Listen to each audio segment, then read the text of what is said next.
Kesini sebenarnya bukan mau menanggapin konferensi persnya Doktif ya. Aku lebih kesini sih pengen marah dengan media sih sebenarnya kalian semuanya. Nah, orang tuh bisa ngomong apa aja ya. Orang tuh bisa memberikan tuduhan apa saja. Tapi kan kita nggak harus menuliskan setiap tuduhan orang. Dan aku nggak mau membalas sebenarnya. Dan aku tidak mau menanggapin apapun yang dikonfeskan oleh Doktif ya. Karena nggak ada bukti sedikit pun di sana. Semua orang boleh ngomong. Kalau misalnya saya ngomong di sini ya, saya Bang Hotman lagi salah. Bang HPH. Saya ngeliat Bang HPH kemarin. Misal ya, saya melihat kemarin Bang HPH ciuman dengan cowok. Untuk apa kita tanggepin? Emang ada buktinya? Atau saya ngomong nih ya, saya ngelihat Doktif, ya dia itu sebagai simpenan. Atau saya tahu Doktif ini adalah seorang misalnya wanita PSK. Untuk apa ditanggepin? Kan semua orang bisa memberikan tuduhan ya. Jadi kan tidak perlu kita tangkepin, ngabisin waktu untuk menanggapin tuduhan tersebut. Habis saya tanggapin tuduhan tersebut, besoknya ada tuduhan baru. Dan setahu saya, menurut guru saya, kalau itu salah, itu namanya fitnah.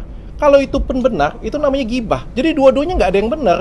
Dan menurutku nggak perlu aku tanggapin sedikit pun. Jadi aku datang ke sini bukan untuk nanggapin, tapi lebih kemarah dengan media semuanya. Karena aku ngelihat pemberitaan itu tidak berimbang. Dan aku kecewa sih dengan media-media yang memberitakan hal-hal yang nggak ada buktinya. Nah, aku nonton konferensi persnya selama berapa jam ya? 1 jam lebih itu ya. Apakah ada bukti yang ditunjukkan? Nggak ada, semuanya narasi semua. Nggak ada satupun bukti. Saya mengoplos hand body. Ini saya mau ketawa sih. Mengoplos hand body lotion Helwa. Saya sebut deh mereknya, hand body lotion. Kalian pernah lihat nggak hand body lotionnya Helwa? Itu polosan loh. Itu polosan. Itu sekali lagi saya bilang itu polosan dan korbannya banyak. Masa kita mau belain suatu skincare body lotion yang polosan, yang nggak ada BPOM-nya, yang BPOM-nya, aku bisa ngomong BPOM-nya abal-abal. Untuk apa kita ngebelain hal tersebut? Aku ngerasa kayak ngabisin waktu untuk aku ngebalas hal tersebut. Benar-benar ngabisin waktu. Jadi menurutku ya nggak perlu ditanggepin dan nggak perlu dijawab, nggak perlu dibalas. Lagian kan ini sudah masuk ke proses hukum. Aku kecewa sih dengan mantan ajudanku yang ada di sana ya. Sekaligus juga aku pengen ngajakin masyarakat semuanya. Aku nggak bisa kasih edukasi untuk yang ngomong, yang nyebarin. Karena yang ngomong yang nyebarin itu memang sudah agak nggak waras kan. Jadi ngomong dengan dia juga nggak ada gunanya. Yang harus diedukasi itu siapa? Media. Yang harus diedukasi itu siapa? Yang mendengarkan. Kalian yang harus diedukasi. Ada bukti atau enggak? Ada bukti konkret atau enggak? Kalau ada bukti konkretnya diberitakan, monggo silakan. Kalau ada bukti konkretnya didengarkan dan dipercaya, monggo silakan. Tapi kalau nggak ada bukti konkretnya, nggak ada apa-apa, cuma narasi doang, kenapa harus didengar? Nambahin dosa kita aja ujung-ujungnya. Itu sih menurut aku ya. Itu koreksi aku kalau misalnya aku salah ya. Itu fitnah semua ya, Dokter? Nggak ada yang benar. Kalau aku tanggepin, setiap hari banyak yang bisa ngomong aku seperti itu. Masa setiap hari aku ngadepin media dan aku harus jawab satu-satu semua tuduhan orang? Kan nggak penting ya. Lagian ini orang itu adalah, saya jelasin ya, beliau itu adalah mantan ajudanku yang dulunya itu sebenarnya mantan tentara dan kena kasus narkoba, sempat ditahan di penjara. Dan timku sebenarnya si HRD memberikan kesempatan dengan dia untuk bekerja. Aku memberikan kesempatan untuk dia. Ternyata dia mengulangin kesalahannya lagi.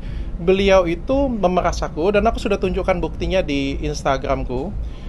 Semua buktinya, itu namanya bukti. Ya, semua screenshot chatnya semuanya jelas. Itu namanya bukti chat. Bahkan aku masih punya chatnya ada di sini. Masih ada di sini semuanya. Dan itu sudah aku laporkan ke pihak berwajib. Pihak berwajib nangkep, nahan, nggak mungkin kalau nggak punya apa-apa. Beliau ngelihat buktiku ini dan sudah karena yakin lah, maka ditahan. Dan aku sangat menyesalkan sudah mendapatkan penangguhan penahanan. Itu bukan bebas ya, itu penangguhan penahanan. Kalau ditanya dengan saya apakah penangguhan penahanannya itu karena saya, tentu saja tidak. Saya ini kan cuma rakyat biasa ya, orang sipil ya. Yang menentukan tentu saja adalah pihak berwajib. Dalam hal ini adalah kepolisian. Kepolisian ada nggak tanya dengan saya? Sebagai etikanya ada bertanya kepada saya. Salah satu penyidik bertanya, "Dok, ini ada pengajuan penangguhan penahanan." Bagiku aku melihat, ya boleh aja. Aku bilang nggak ada masalah. Toh juga kita ada komunikasi dengan bapak itu sebelumnya. Dan aku ngerasa kayak ya udah nggak jadi masalah lah. Yang penting proses masih terus berlanjut. Tapi kan begitu beliau keluar, beliau melakukan konferensi pers dan menjelek-jelekkan, aku pikir ini sangat tidak bijaksana sih, sangat tidak bijaksana. Ini mungkin bapaknya nggak ngerti atau dimanfaatkan orang lain. Kan itu kan akan memperberat proses hukumnya dia sebenarnya. Ini proses hukumnya belum selesai loh. Sebentar lagi P21 dan sebentar lagi disidangkan. Dan ini kan sama sekali tidak membantu proses hukumnya dia sebenarnya. Amat sangat tidak bijaksana sekali. Aku sih kasihan ya, sampai dia dimanfaatkan oleh satu dan dua pihak. Aku sangat kasihan banget ya. Beliau kan nggak ngerti. Ya, itu sih yang pengen ku sampaikan. Ya, sekali lagi aku tidak punya keinginan untuk menanggapi konferensi pers tersebut karena semua yang disampaikan tidak ada data, tidak ada bukti, dan juga itu semuanya ngawur, salah. Dan juga aku datang sini bikin untuk edukasi aja sih untuk rekan-rekan media dan juga masyarakat sih yang mendengar. Berarti ini sebagai salah satu bentuk kekecewaan dokter itu terhadap mantan ajudannya juga bisa jadi atau seperti apa? Saya nggak bisa kecewa dengan dia sih ya, karena dari awal dia meras saya aja saya sudah kecewa. Dia peras saya aja saya sudah kecewa. Dia mempersiapkan foto yang foto dari 1 tahun sebelum berhenti aja saya sudah kecewa. Saya sudah kecewa lama dengan dia. Yang saya kecewa hari ini dengan teman-teman media sih. Mungkin diperasnya dalam nominal berapa, Dok? Dia minta 70 juta, selanjutnya 770 juta. Berarti 800 sekian atau Ya dari awal tuh saya tidak pernah menanggapin pemerasan ini kan. Dari awal sebenarnya kan itu kan dari jam 5 pagi ya. Dan saya sangat tenang sekali begitu beliau memeras saya jam 5 pagi, saya ngelihat, saya tidak membalas satu chat pun. Satu patah chat pun saya tidak membalas. Saya langsung ke pihak berwajib, ke polisi. Dalam hal ini saya kasih ke pihak berwajib, lalu pihak berwajib bilang ini tidak dapat proses. Ini ya, ini tidak dapat diproses. Kenapa? Karena tidak ada kerugian. Oke. Saya pengen lapor, tapi nggak bisa. Lalu dikatakan apa? Ya kalau dokter pengen lapor harus menjadi korban terlebih dahulu. Artinya harus mentransfer. Bukan artinya saya ketakutan, saya mentransfer. Kalau saya nggak salah, kenapa saya harus transfer? Nggak seperti itu, karena hukum di Indonesia tuh harus ada kerugian dulu. Sehingga saya memberikan transfer. Setelah saya transfer, saya melaporkan. Dan laporan saya diterima pada waktu itu. Itu yang nominal 2 juta itu, Dok? Betul. Ya, ngapain transfer banyak-banyak? Kata Bapak Polresnya katanya transfer berapa aja katanya, yang penting ada kerugian. Lalu saya ada transfer lagi 5 juta. Lalu ada beberapa kali lagi transfer sih. Tapi memang tujuan saya kan sebenarnya ya udah kalau mau berhenti, mau resign kan baik-baik saja sih. Dan ini juga apa yang kita mau dukung ya dari keadaan seperti ini ya. Saya pikir kita harus bijaksana ya. Seorang mantan karyawan. Ini mantan karyawan yang digaji dengan layak, yang mendapat hak dengan layak. Setelah berhenti dari tempat kerja, menjelek-jelekkan tempat kerjanya, itu sangat tidak bijaksana menurutku. Sama seperti kita makan di mana, berak di mana. Apa sih yang kita mau dengerin? Apa sih yang mau kita kita hargain dengan orang seperti itu? Saya nggak appreciate sekali orang seperti itu sih. Bagi saya, kalau saya kecewa dengan tempat kerja saya sebelumnya, ya saya akan ngomong saya kecewa, tapi saya nggak akan jelek-jelekin. Kita cari makan di sana. Kita cari nafkah di sana. Itu menurut saya ya. Tapi nggak tahu menurut kalian. Tapi dokter kan nama mantan ajudan dokter juga disebut-sebut oleh dokter ya, Dok ya. Dokter ngelihatnya gimana sih? Apakah itu sesuatu yang sebenarnya nggak harus dihubung-hubungkan dengan kasus yang ini apa gimana? Ya, sekali lagi saya bilang saya nggak bisa edukasi pihak sebelah sana ya. Karena saya edukasi orang yang waras aja, yang pintar aja ya. Kalau orang yang sudah agak nggak waras, ya percuma ngomongnya apa aja. Saya sudah mengalami ini kan dari Oktober. Semua bukti saya tunjukkan. Tapi kan memang di sebelah sana tidak ada kewarasan ya. Jadi menurutku saya nggak mau komentar apa-apa lagi. Saya sudah menyerahkan pada pihak yang berwajib. Ngapain lagi kita debat? Kalian mau nonton apa sih? Saya ribut-ributan dengan dia di media sosial saya. Saya angkat handphone saya terus saya marah-marah. Menurut saya nggak bijaksana. Orang sebelah sana menurut saya sih nggak waras ya. Kenapa harus saya tanggepin? Ya udah saya lapor polisi aja. Dan ini kan sudah masuk ke tahap akhir ya menurutku ya. Sudah masuk ke tahap akhir. Ya kita lihat saja nanti di secara hukum bagaimana. Tapi dok, ada dugaan kong kali kong atau gimana nggak antara dokter detektif sama mantan ajudan dokter? Wah, hanya Tuhan lah yang tahu ya. Hanya Allah lah yang tahu yang seperti itu punya. Aku nggak tahu. Aku nggak berani menyimpulkan. Tapi ngeliatnya gimana sih dok? Apakah buat pencitraan apa gimana, menjelek-jelekan dokter, menjelek-jelekan dokter atau gimana, saling serang? Aku nggak menyerang dia. Aku nggak. Adakah aku menyerang dia? Di teman-teman di media aku kompres untuk menjelek-jelekkan dia? Enggak. Aku nggak menyerang dia sama sekali. Dok, dengan adanya dokter dari Dokter Samira dari edukasi produk sampai akhirnya terbawa-bawa masalah pribadi, masa lalu juga terseret-seret ke sini. Tanggapan dokter gimana? Dokter dibilang inilah, dibilang itulah. Ya, itu sesuatu hal yang aku sesalin sih sebenarnya, nggak ada hubungannya, dan mudah-mudahan juga bisa membuka mata masyarakat lah ya. Aku sekali lagi, aku tahu posisiku sebagai public figure, aku tahu aku mendapatkan banyak sorotan, aku tahu banyak orang yang berharap dengan aku, tapi nggak sepantasnya juga kita mendengarkan seorang tanpa bukti, tanpa fakta, orang yang secara membabi buta memberikan hinaan atau apa ya. Aku pikir itu juga tidak layak dan tidak wajib ya.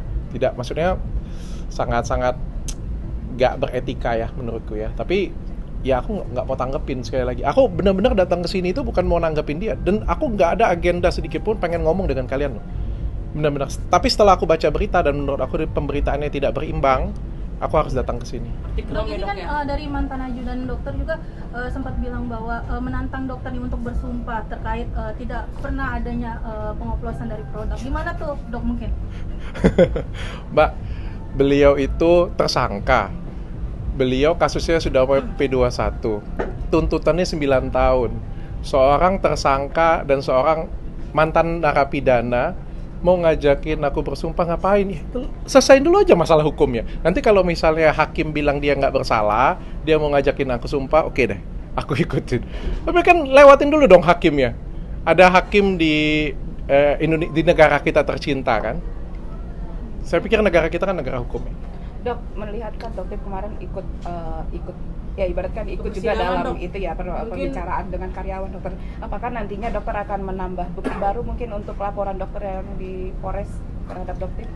Ya, ini salah satu pemberat sih. Aku juga kemarin kan sudah beberapa kali, mungkin Polres Jaksel juga sudah agak bosan kali ya dengan bukti yang aku tambahkan ya. Setiap kali aku datang aku nambahin bukti.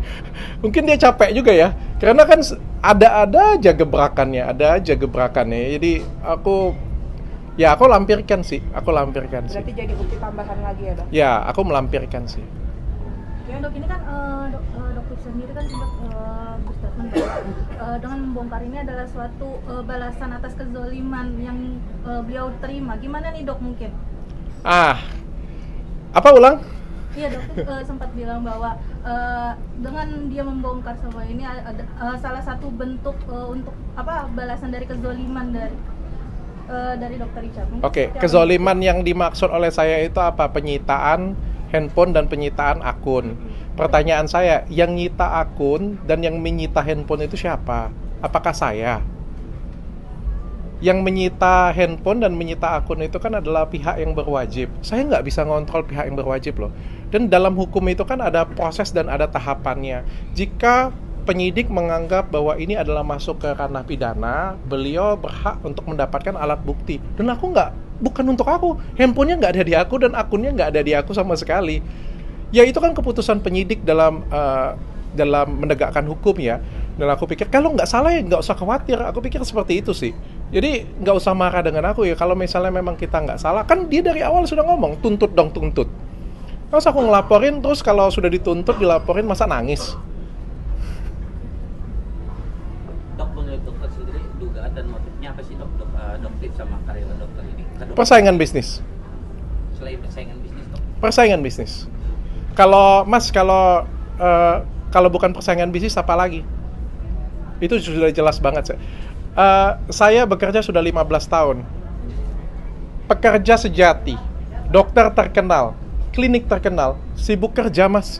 Praktek di kliniknya, ngobatin pasien, live, jualan, bukan sibuk gibah, ngomongin orang, menjelek-jelekkan orang. Saya pikir itu sudah jelas sih. Kalau orang sibuk kerja, memang orang sukses, itu nggak sempet ngomongin orang, dan nggak sempet ngata-ngatain dan gibah orang setiap hari. Dok, tanggapan soal tuduhan prostitusi online itu gimana? Waduh, ngaco banget sih. Nah, itu ya dok. Iya, kalau misalnya iya, aku sudah ditangkap kali. Penegasan aja dok, tapi nggak benar ya. Iya, aku sampai ini guruku. Ini guruku di Palembang, guru kuliahku loh. salah satu guru kuliahku yang paling besar, dia kirim kayak gini punya, ya. Aduh, dia bilang, Richard, apakah ini benar? Saya bilang, saya sekali lagi tidak ingin menanggapi apa, karena saya nggak ngerasa sedikit pun. Tapi kalau sudah pemberitaannya sudah digiring dan pemberitaannya sudah nggak berimbang, oke, saya wajib untuk meluruskan ini sih, saya pikir sih. Kayak gimana ceritanya? Saya juga bisa ngomong kan kalau kayak gitu kan. Misal nih ya, ini aku ngomong misal ya, Doktif itu PSK. Semua orang bisa ngomong seperti itu. Bukti kemana? Apalagi kalau misalnya kita ngomong dalam kesakitan, dalam kebencian, kan semuanya bisa ngomong. Tapi kan nggak boleh dong. Kalau ngomong, kalau nggak berpendidikan oke. Tapi kalau berpendidikan ya kita harus ngomongnya pakai fakta dan bukti. Bahkan sempat pihak sana menyebutkan bahwa Doktif dahulunya sering gonta-ganti cewek dan sampai ketahuan oleh Dokter Richard suka ganti-ganti cewek dan hampir ketahuan istri. Itu gimana nih dok untuk menanggapinya? Yang gak perlu aku tanggapin lah, istri aku aja. Berarti ini anggap sebagai guyon juga dok ya, kayak ada ya rumah tangga baik-baik dia, aja, dia itu terus dia itu ada siapa gonta-ganti. sih? Dia itu siapa sih? Temen bukan, mantan pacar juga bukan, Musuh ya. istri juga bukan. Istri aku aja nggak ribut kok, dia ribut banget sih. Tapi istri menanggapi seperti apa dok? Ketawa. Lagi enak-enak adem ayam terus tiba-tiba prostitusi lah, gonta-ganti pasangan lah, gimana dok? Ya istriku cuma, dia ada ngomong sih, dia itu siapa sih, dia bilang mantan pacarmu bukan, dia bilang. Atau dia ini fans terselubung atau apa sih? Aku aja nggak repot kok, dia lebih repot dari aku. Akan Dia laporkan juga dok pencemaran nama baik. udah dilaporkan kan, apalagi, dan ya ini juga kan tahap akhir ya, nanti kita tunggu aja sih menurutku sih. Aku capek juga masa kita ngelaporin lagi terus. Kalau bisa kan kita kan nggak ada masalah hukum ya, apain lah masalah hukum. Capek sih aku. Kok dia nggak capek-capek ya, aku heran ya. Dan dia juga tidak jerah kan, maksudnya masih. Nah itu kata kamu ya, bukan kata aku ya. Kata dia, dan dia tidak berjerah katanya. Kalau aku aja ngerasa capek. Kalian yang nonton nggak capek apa lihat drama kayak gini punya? Iya, ini keoptimisan dokter untuk dokter jadi TSK gimana? gimana? Keoptimisan dokter untuk dokter Seberapa jadi optimis? TSK? Saya optimis, seberapa optimis beliau menjadi TSK, saya nggak tahu. Saya nggak bisa memberikan komentar. Bagi saya semuanya serahkan kepada hukum. Kalau memang dia salah, ya silakan dihukum sesuai hukum berwajib. Kalau beliau nggak salah, ya nggak apa-apa. Kalau misalnya memang saya yang salah, saya siap bertanggung jawab. Itu aja sih. Dan Kalau tidak akan sekarang kan kabur. akunnya tuh udah disita sama Iya. polisian. Akun sosmednya. Iya, saya nggak tahu sih. Saya juga dengar dari beliau sendiri di konfres ya. Itu aja sih yang saya tahu. Sisanya saya nggak tahu. Bukan saya yang sita soalnya. Saya bukan penyidik. Dok, ini kan dari dari preskon ajudan dokter kemarin dan juga dengan keluarganya juga ikutan preskon juga, gimana nih dok? Sempat menghubungi pihak mereka juga nggak sih dok? Mungkin Nggak lah, ngapain kita hubungin ya. Aku sudah memberikan kesempatan, sebenarnya sudah penangguhan penahanannya sudah aku okein juga kan. Bukan aku okein ya, sekali lagi ya. Aku secara nggak langsung memberikan persetujuan juga kan. Aku kecewa sih sebenarnya. Dan sebenarnya dia itu dirugikan. Dia sangat dirugikan sih. Karena kan kalau kasus ini dilanjutkan sampai ke pengadilan kan itu menjadi pemberat sebenarnya. Tapi mungkin kan beliau nggak tahu. Ya, karena kan level pendidikan beda. Tapi yang memanfaatkannya ini yang sebenarnya jahat ya. Ini kan kalian lihat ya, ini bukti chatnya dia ya. Boleh di mungkin kamera bisa dok. di kamera atau dibacakan dok? Ini ada Di- Bentar dulu dok, dilihatkan dulu. Ya kalian sendiri aja menilai ini pemerasan atau bukan ya. Kalau memang tidak mau bantu saya, tidak apa-apa. Berarti harga dirimu lebih rendah dari bantuan yang saya minta. Saya tunggu sampai jam 12 siang ini, dokter. Saya tunggu sampai jam 12 siang ini, dokter. Tapi dok sebelumnya memang ada masalah atau seperti apa? Gak ada masalah, gak ada Berarti masalah. dia tiba-tiba keluar gitu minta memeras. Dan file-file yang dilampirkan adalah file-file yang sudah dipersiapkan 1 tahun sebelumnya. Itu yang bikin saya kecewa sih. Soal bekerja pun bermasalah nggak dok? Sebenarnya cukup baik ya. Dia kan sebenarnya aku kan punya ajudan ya, dia juga punya ajudan, aku juga punya ajudan yang baru. Kan tugasnya adalah menjaga aku aja ya. Jadi dia tuh bukan asisten pribadiku, bukan ya. Tapi sebagai ajudan aja yang melindunginku, ngebantuin aku juga. Secara tugas dan pekerjaan aku pikir cukup baik ya. Aku fair sih. Kalau memang bekerja cukup baik sih. Ini aku tanya minta berapa, 70 juta. Aku sempat bilang astaga, aku sudah anggap kamu seperti keluargaku sendiri. Aku bilang dia kasih nomor rekening. Terus aku bilang juga ya aku sudah kayak anggap dia seperti keluargaku sendiri ya.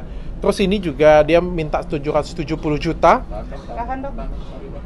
Dia minta 770 juta dan dia bilang juga kalau dokter bantu saya anggap saya tidak tahu apa-apa dan saya akan pulangkan semuanya.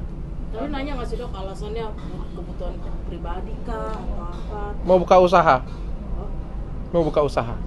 Dan pada waktu dia pulang juga, setelah saya kasih dia pulang, pada waktu itu saya juga kasih sedikit modal usaha ya. Tapi sempat nanya nggak sih dok kayak ini kamu kenapa sih saya kerja sama kamu baik-baik aja nggak ada masalah. Yang ini dia bilang pagi dokter, aku akuin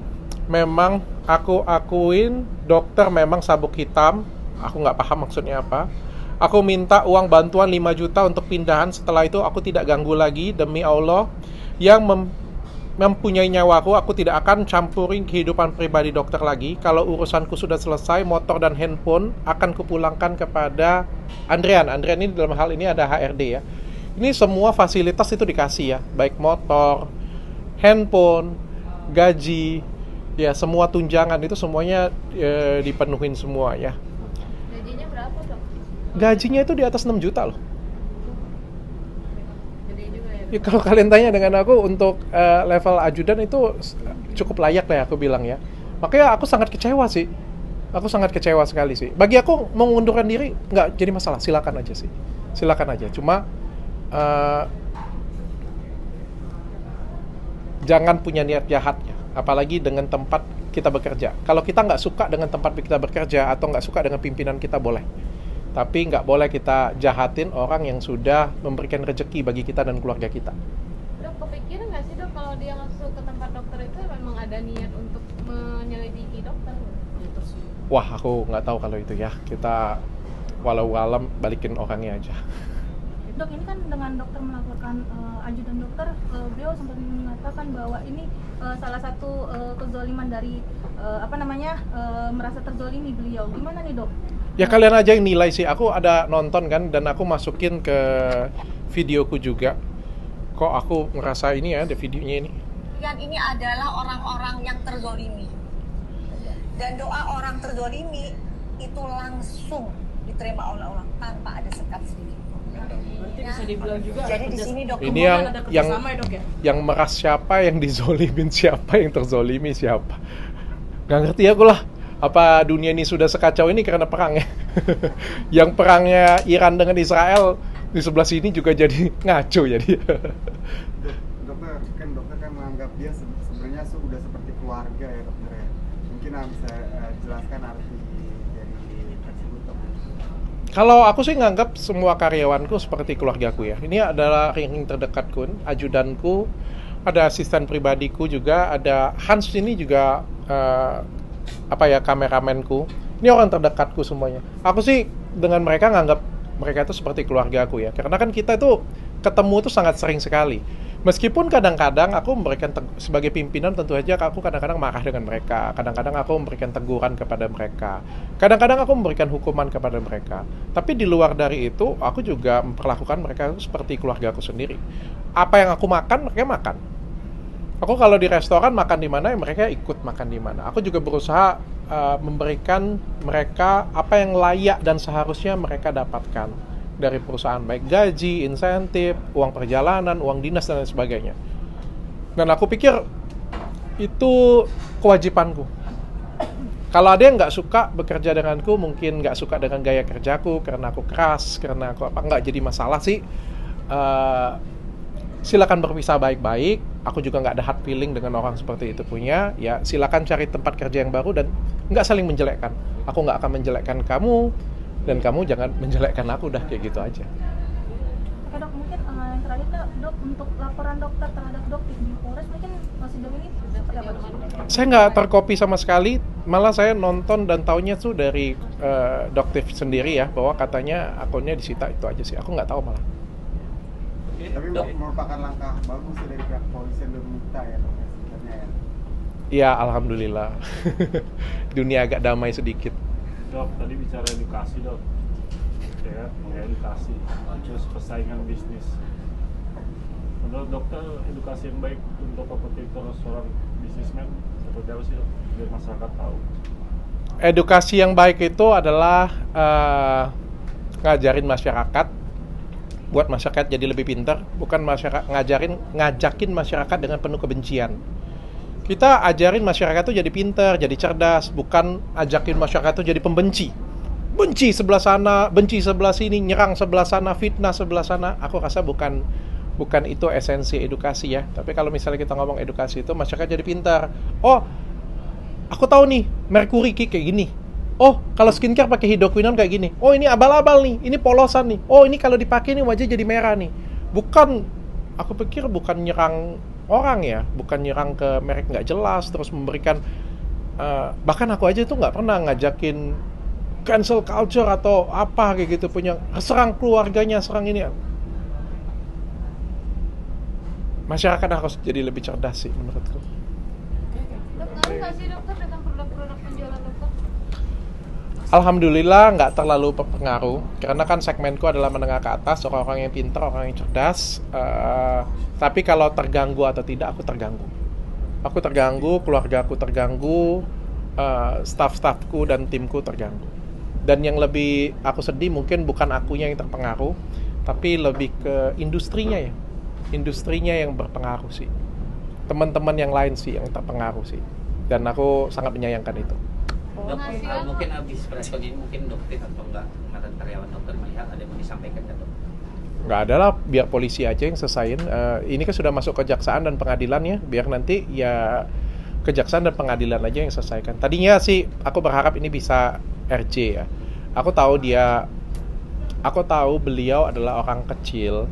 Aku tahu beliau ini bukan orang yang, kalau aku ngomong nggak jahat, aku juga salah ya, karena kan ini pengancaman ya. Tapi mungkin ada kehilafan di sana, aku nggak tahu juga lah ya, aku nggak bisa nilai lah ya, karena kan hati orang kan masing-masing kan kita nggak tahu ya. Tapi kan aku pengen kasih tahu bahwa beliau salah. Dan bagaimanapun juga apa yang beliau buat itu disebarkan oleh orang lain yang tidak bertanggung jawab. Beliau tuh mencipta kondisikan sesuatu. Ngerti nggak cipta kondisi? Misalnya kayak gini. Ini aku gabungin jadi satu. Terus aku fotoin, terus aku bilang yang kerja di sini ini juga merangkap kerja di sini. Kan bisa aku buat narasi seperti ini. Ya padahal ini kan masing-masing berdiri sendiri. Ya, tapi aku menciptakan suatu narasi dan menurutku itu kan jahat ya. Oke. Dan ini disebarkan oleh orang lain. Dan aku pengen kan sebenarnya kan udah cukup sampai di sini aja. Yang penting kamu sudah tahu salah dan dia ditahan aku ngerasa 2 minggu ya. Aku pikir beliau sudah cukup tahu lah ya bahwa beliau salah ya. Kan bisa RJ atau bisa apa ya. Aku juga nggak tega sih sebenarnya memisahkan beliau dari keluarganya, dari anak-anaknya yang nggak tahu apa-apa ya. Tapi ketika kejadian sudah seperti ini, aku pikir nggak bijaksana ya kalau misalnya aku melepaskan beliau ya. Sangat tidak bijaksana kalau misalnya aku memaafkan. Ya udah lanjutin aja ke masalah hukum. Kemarin juga ditanyain dengan pihak penyidik bagaimana dok. Aku bilang lanjut. Biar pengadilan aja yang memutuskan kalau seperti itu.